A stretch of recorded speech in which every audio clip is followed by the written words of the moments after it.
Assalamualaikum warahmatullahi wabarakatuh. Perkenalkan, nama saya Ahmad Syarifuddin Rohman. Saya adalah dosen Seni Rupa Murni Universitas Brawijaya. Pada kesempatan kali ini saya akan menjelaskan dan mendeskripsikan tentang mata kuliah Seni Ilustrasi, yaitu mata kuliah yang saya ampu sendiri dan ada beberapa mata kuliah lain. Tapi pada kesempatan kali ini saya akan menjelaskan dan membuat video pembelajaran tentang mata kuliah Seni Ilustrasi. Mata kuliah ini memberikan pembendaharaan eksplorasi dalam aplikasi gambar ilustrasi 2 dimensi dengan kriteria menggambarkan suatu produk atau bentuk yang bisa bercerita tentang kejadian, peristiwa, atau suasana yang berasal dari ide, gagasan secara imajinatif, bahkan abstrak, tanpa meninggalkan tujuan gambar ilustrasi, yaitu memperjelas suatu berita, cerita, ataupun artikel dari sebuah berita. Mata kuliah ini menerapkan pembelajaran berbasis project dengan bobot penilaian project base sebesar 60% dan UTS 20%, serta UAS 20%. Materi dari mata kuliah Seni Ilustrasi ini adalah sebagai berikut. Praktek menggambar seni ilustrasi berdasarkan tema yang telah ditentukan. Yang kedua adalah berkarya seni ilustrasi menggunakan teknik manual maupun digital. Yang ketiga adalah memahami gestur dan bahasa tubuh. Yang keempat adalah semiotika simbol dan makna ilustrasi. Yang kelima, suasana dan terjemahan konsep visual. Yang keenam adalah dapat menghasilkan beberapa jenis karya ilustrasi. Di antaranya adalah salah satunya adalah poster. Ada delivery maksud tertentu yang ingin disampaikan kepada khalayak. CPMK dari mata kuliah ini adalah sebagai berikut. Yang pertama adalah mampu menjelaskan proses kreatif penciptaan karya seni, ruang lingkup seni ilustrasi, dan penggunaan alat dan bahan seni ilustrasi dengan mengintegrasikan teoritis dan praktis dalam ranah pengkaryaan karya seni. Yang kedua adalah mampu mempraktekkan beberapa jenis teknik berkarya seni ilustrasi dengan mengintegrasikan pengetahuan teoritis dan praktis dalam ranah pengkaryaan seni rupa yang disertai pemikiran kritis, inovatif, dan evaluatif. Yang ketiga adalah mampu mempraktikkan seni ilustrasi berdasarkan pengembangan ilmu entrepreneur dalam praktik kesenirupaan. CPMK yang keempat adalah mampu memvisualisasikan ide gagasan seni ilustrasi dengan teknik digital maupun manual berdasarkan integrasi pengetahuan teoritis dan praktis dalam ranah karya tulis atau pengkaryaan seni rupa dengan nilai norma etika akademik.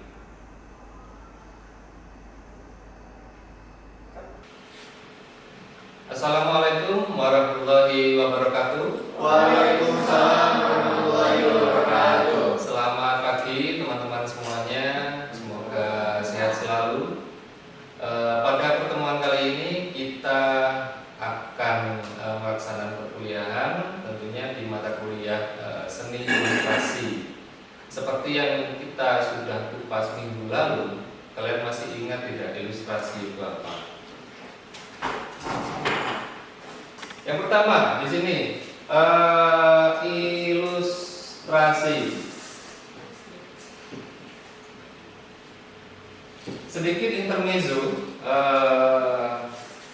di minggu lalu, begitu, di pertemuan sebelumnya, bahwa seni ilustrasi itu apa, teman-teman? Ada yang masih ingat di sini? Ilustrasi itu mengilustrasikan sebuah animasi dari pemikiran kita. Mengilustrasikan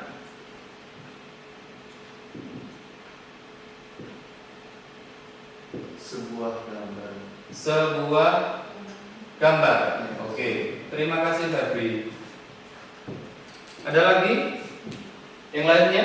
Gambar yang Gambar yang bercerita. Gambar yang bercerita. Satu lagi, ilustrasi adalah sebuah gambar yang menyampaikan suatu pesan. gambar atau visual yang menyampaikan sebuah pesan. Ya. Apakah betul semuanya? Betul ya? Ya.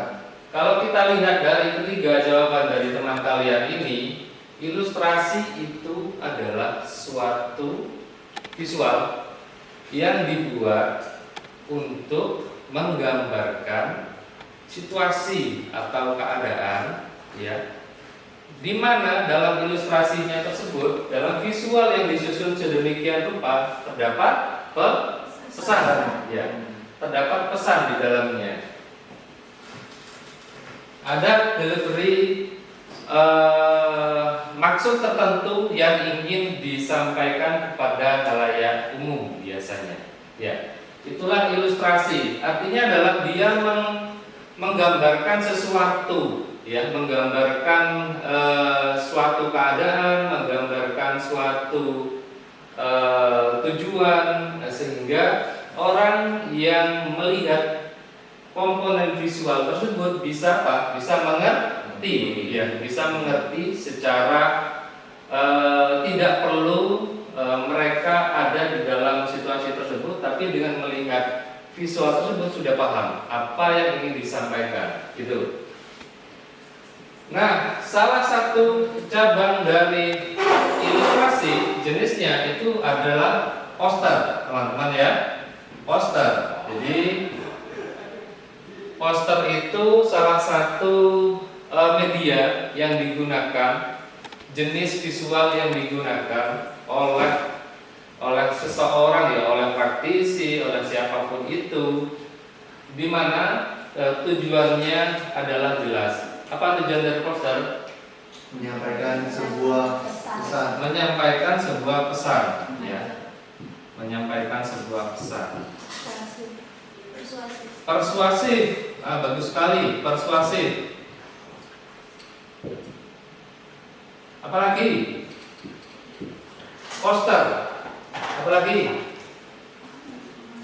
Tujuan dari pembuatan sebuah poster: memberikan pesan, persuasif. Apalagi? Menghimbau. Bagus.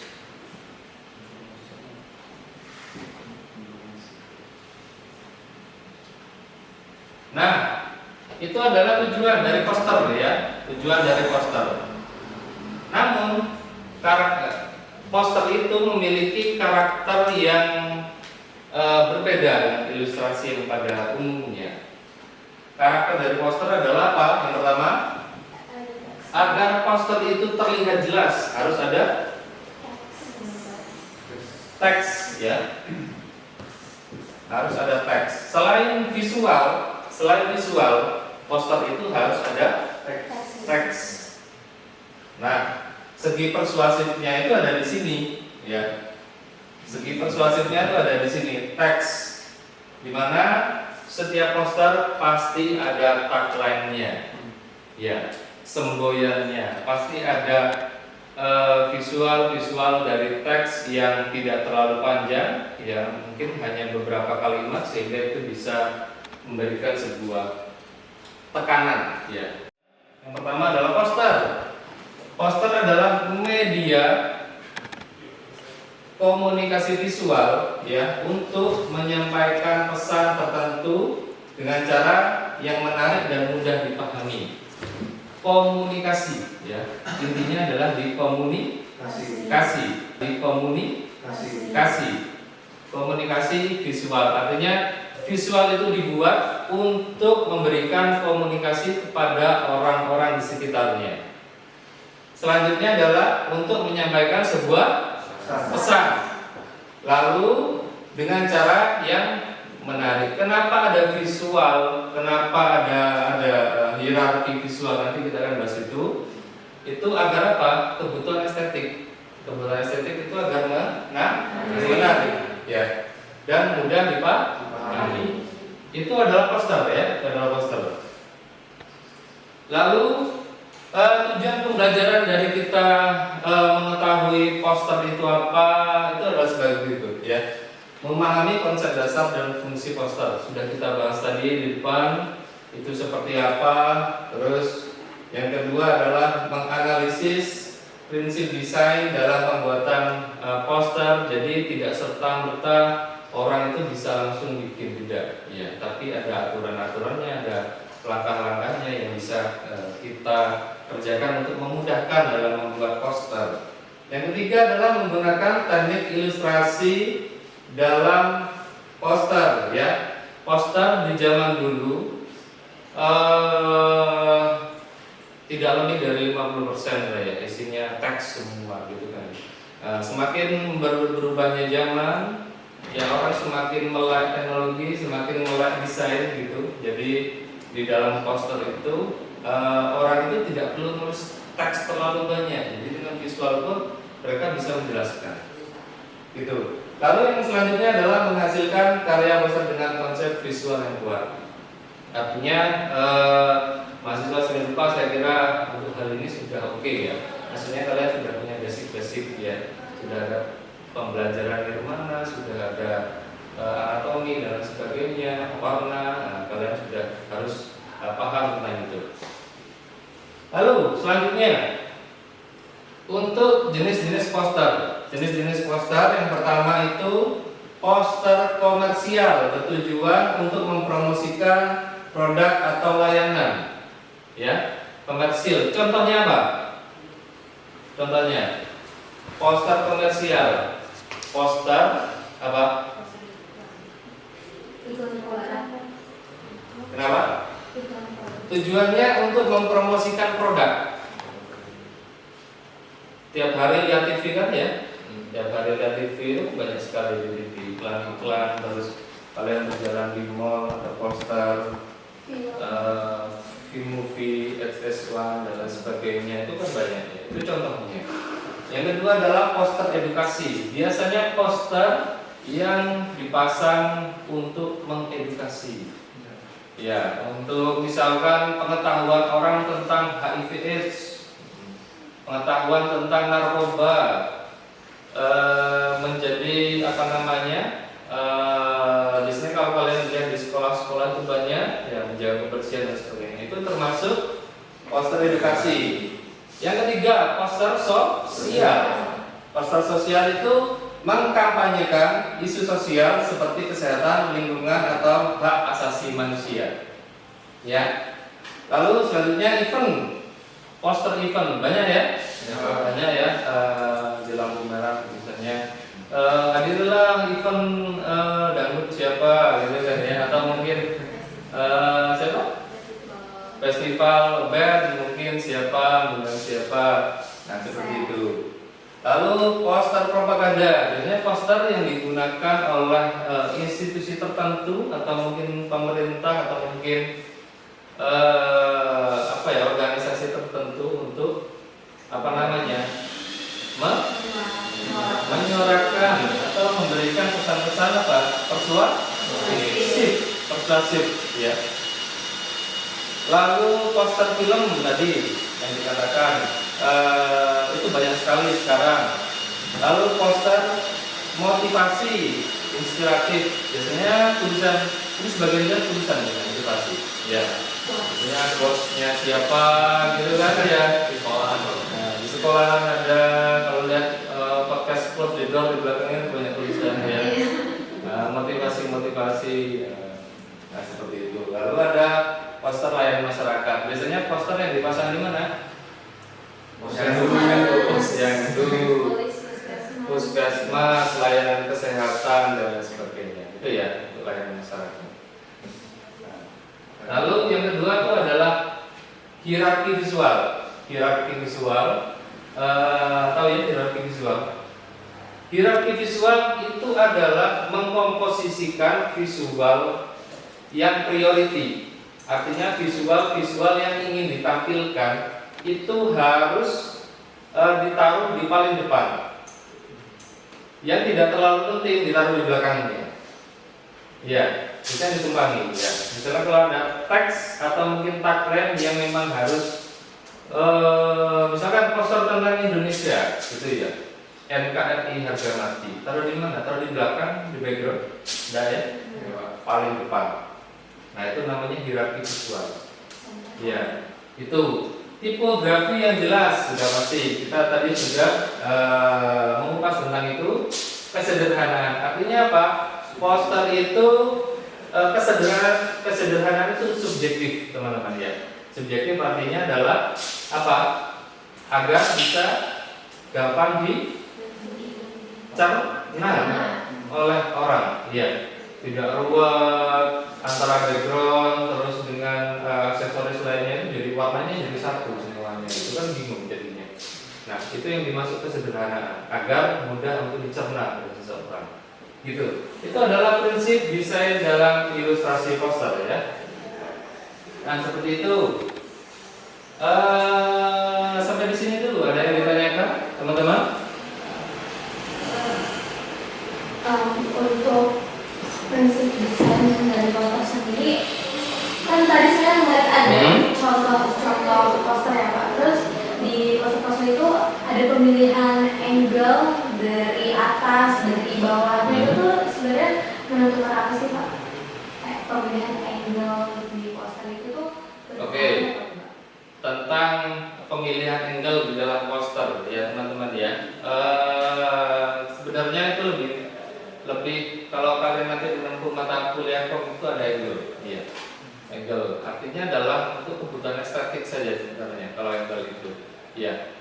Kemarin saya menjadi juri di salah satu lomba. Kemarin saya ketemu dengan Fitroh ya. Di lomba MKLS 3M itu ada angle yang dibahas di sana. Ya. Artinya adalah kita tidak hanya mendelivery sebuah pesan saja, tapi bagaimana kebutuhan estetik itu harus ada. Ya, kebutuhan estetik itu harus ada. Yang juara satu saat itu angle-nya itu bagus. Ya, angle-nya itu dari atas. Ya, kalau tidak salah itu dari BSS. Ya, sekolah BSS itu posternya bagus sekali. Yang semuanya itu pakai flat seperti poster pada umumnya. Flat seperti ini. Dia pakai angle dari atas. Ya, dari atas. Jadi objeknya itu dari bawah, di tengah gitu. Tapi dengan perspektif yang belajar teknik dulu ada kalau misalnya kita ada di atas, gambar semakin ke bawah semakin ke gitu. Ya. Nah seperti itu. Dia membuat seperti itu, out of the box. Ya, beda dengan yang lainnya. Nah, itu sebuah nilai plus. Artinya apa? Nilai estetik itu harus memang sangat menunjang dalam pembuatan. Warna yang agak gelap dulu, nah, itu ada tekniknya sendiri. Ya, ini langkah-langkahnya. Lalu saya buka sesi pertanyaan lagi. Tadi sudah satu. Ada satu lagi mungkin yang ditanyakan? Saya Pak, mau nanya. Ya.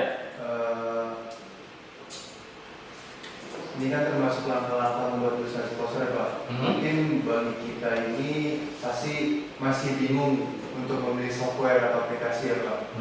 Itu yang paling utama. Menurut Bapak apa sih Pak software atau aplikasi yang bisa sangat efektif untuk pembuatan poster bagi kita? Ya, terima kasih, bagus pertanyaannya. Software atau aplikasi itu banyak sekali sekarang ya teman-teman ya. Mungkin kalian lebih update dari saya sekarang itu. Karena apa? Karena hampir setiap tahun itu telur aplikasi itu banyak sekali ya yang bisa digunakan. Tapi sebagian besar ada dua konversi grafis sebenarnya yang menjadi acuan di dalam pembuatan seni visual di dunia gitu ya. Yang pertama adalah bitmap, yang kedua adalah vektor. Ya, tergantung dari kalian bisa buat yang mana. Gitu. Kalau ilustrasi itu karena mereka membutuhkan gradasi, mereka membutuhkan kecepatan, ya. Itu biasanya pakai aplikasi yang vektor. Betul? Ada yang juga pakai bitmap, ya. Kalau vektor itu manfaatnya adalah untuk apa? resolusi, ya, agar resolusi agar apa? Bisa mencetak lebih besar itu ya tidak pecah. Gitu. Kalau bitmap, jadi kita mengerjakan tidak dalam skala kecil, 1:1 skalanya. Kalau misalkan kita ingin membuat poster yang ukurannya 30 atau 40 cm atau 1 meter, kita buat langsung di bidang kerja, jadi 1 meter. Kalau vektor itu kecil saja. Jadi meskipun kalau sudah jadi dia dibesarkan 1 meter, dia nggak akan pecah. Kalau bitmap itu 1 meter ya kita bikin 1 meter. Ya, lalu kita bikin itu karya seninya. Nah seperti itu. Tapi banyak orang-orang atau kritikus atau orang-orang yang ada di dalam dunia ilustrasi di dunia ini itu hampir kesemuanya rata-rata semuanya pakai Photoshop. Ya, karena apa? Mungkin mereka membutuhkan kecepatan. Karena kalau orang sudah profesional itu waktu penting ya. Dan misalkan kita bikin kalau pakai vektor itu 1 jam 2 jam, pakai Photoshop atau bitmap itu tidak sampai 10 atau 15 menit selesai. Iya. Oke ya. Oke teman-teman semuanya, terima kasih atas pertanyaannya tadi. Ada beberapa materi yang sudah saya sampaikan kepada kalian semuanya. Jadi di sesi terakhir ini saya memberikan tugas pada kalian semuanya ya. Bagaimana nanti penugasan ini adalah kalian membuat poster secara pribadi. Ya, poster secara pribadi artinya ada apa? Membuat sebuah konsep dengan poster bertema apa? Kebudayaan Indonesia. Nanti ya secara individu membuat konsep poster bertema kebudayaan Indonesia. Lalu posternya ilustrasi digital. Sudah saya sampaikan tadi banyak cara yang bisa dilakukan, ya, banyak cara yang bisa dilakukan. Lalu lembar kerja A4 saja tidak perlu besar begitu. Vektor atau bitmap diperbolehkan, ya, dengan mempertimbangkan tadi apa estetika, terus hierarki visual, mempertimbangkan tipografi, warna dan kontras dan sebagainya. Itu bisa kalian terapkan, ya. Nah seperti itu, oke. Itu yang bisa saya sampaikan pada pertemuan kita pada pagi hari ini, teman-teman semuanya. Terima kasih sudah mau hadir di dalam perkuliahan kita di mata kuliah seni ilustrasi. Semoga bermanfaat bagi kita semua, ya, dalam pengembangan ilmu, dalam pengembangan karir nanti kita seperti apa. Siapa tahu nanti di antara kita jadi ilustrator internasional ternama, gitu kan ya. Nah, terima kasih. Saya tutup ya untuk perkuliahannya. Assalamualaikum warahmatullahi wabarakatuh. Selamat pagi semuanya. Waalaikumsalam warahmatullahi wabarakatuh. Selamat pagi. Demikianlah tadi video pembelajaran tentang mata kuliah seni ilustrasi, mata kuliah 3 SKS dari program studi Seni Rupa Murni Universitas Brawijaya. Terima kasih, semoga bermanfaat untuk kita semua. Assalamualaikum warahmatullahi wabarakatuh.